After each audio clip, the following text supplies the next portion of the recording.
হয়, যোৱা কেইদিনৰ নেৰানেপেৰা বৰষুণত প্লাৱনৰ সৃষ্টি হৈছে শ্ৰীভূমি জিলাৰ কেইবাটাও অঞ্চলত।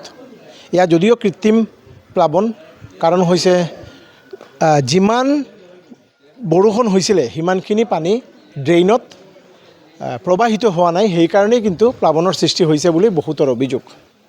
মই বৰ্তমানে উপস্থিত হৈছোঁ বজেন্দ্ৰ ৰোডত। অকণমান বৰষুণ হ'লেই এই ঠাইত পানীত বুৰ যায় আৰু কেমেৰা পাৰ্চন প্ৰদীপে দেখুৱাই আছে। এয়া হৈছে দৃশ্য।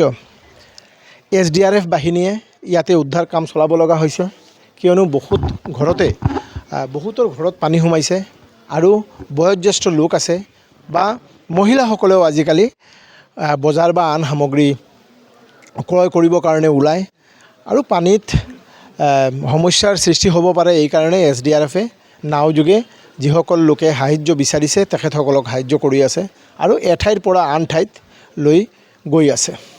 কেমেৰা পাৰ্চন প্ৰদীপে দেখুৱাই আছে এই দৃশ্য। কেৱল এই ব্ৰজেন্দ্ৰ ৰোডে নহয়, আৰু কেইবাটাও অঞ্চল এনেদৰে পানীত বুৰ গৈছে, একাঠো পানী হৈ গৈছে আৰু যিসকল লোক বানপীড়িত বা বৰষুণৰ পানীত বহু লোকৰ ঘৰত পানী সোমাই গৈছে, সেই দৃশ্যবিলাক দেখিবলৈ পাইছে। যিহেতু এই ঠাইত বৰষুণ হ'লেই পানীত বুৰ যায় সমগ্ৰ অঞ্চলটো, নীলমণি ৰোড, সুভাষ নগৰকে ধৰি আন বহুতো অঞ্চলত এনেদৰে পানী সোমাই পৰে। শ্ৰীভূমি পৌৰসভাই যদিও মানুহক আশ্বস্ত কৰে বা ড্ৰেইন এখন বনাই দিয়ে, আচলতে ড্ৰেইন এখন বনাই দিলেই পানী ওলাই নাযায়। মানুহৰ বক্তব্য হৈছে ড্ৰেইনটো কিমানখিনি পানী এই ড্ৰেইনত যাব এয়াও নিৰূপণ কৰিব লাগিব, বা সঁচাকৈ চালিজাৰি চাই যদি ব্যৱস্থা গ্ৰহণ নকৰে, কেৱল ড্ৰেইন এখন বনাই দিলেই নহয় আৰু সেইকাৰণেই লোকসকলে জীয়াতু ভুগিব লগা হৈছে। মই পোনে পোনে গৈ এজনৰ সৈতে কথা পাতিম আৰু জানিবলৈ যত্ন কৰিম কি কয়। আপনি কি এই জায়গায় বাড়ি আপনার? না, এইখানে না, আমি সেটেলমেন্ট রোডের। আচ্ছা, এবার বন্যার জলে বা বৃষ্টির জলে সমগ্র অঞ্চল প্লাবিত হয়ে গেছে, কি বলবেন? কি বলবো আর, এখন জল নিষ্কাশনের ব্যবস্থা নেই, তাই তো জল।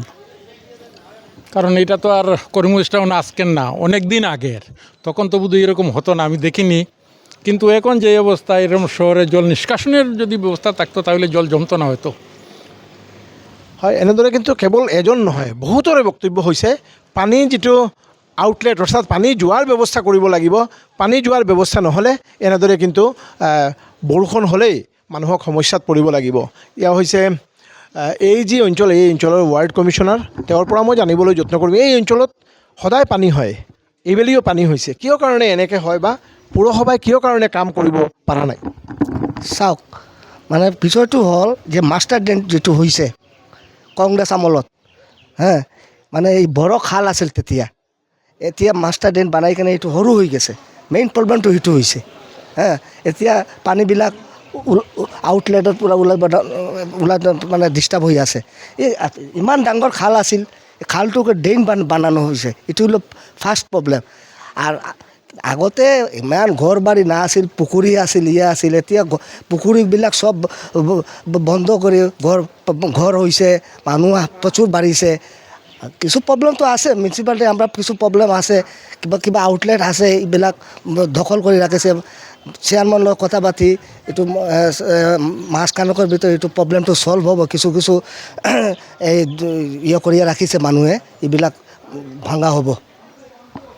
হয়, আচলতে এনেদৰে পানী যেতিয়া হয় তেতিয়া পৌৰসভাৰ যিসকল সদস্যসকল আছে, এইসকলে এনেদৰে মানুহক আশ্বস্ত কৰে বা পৌৰসভাই মানুহসকলক আশ্বস্ত কৰি থাকে।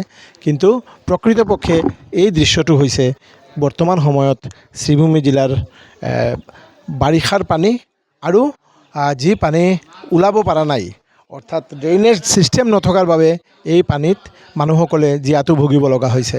এই হৈছে প্ৰতিদিনৰ দৃশ্য। বৰষুণ হ'লেই এই অঞ্চলটো পানীত বুৰ যায় আৰু কেৱল এই অঞ্চলতেই নহয়, আৰু বহু ঠাইত এনেদৰে পানী সোমাই গৈছে আৰু পানীত বিধ্বস্ত হৈ পৰিছে লোকসকল।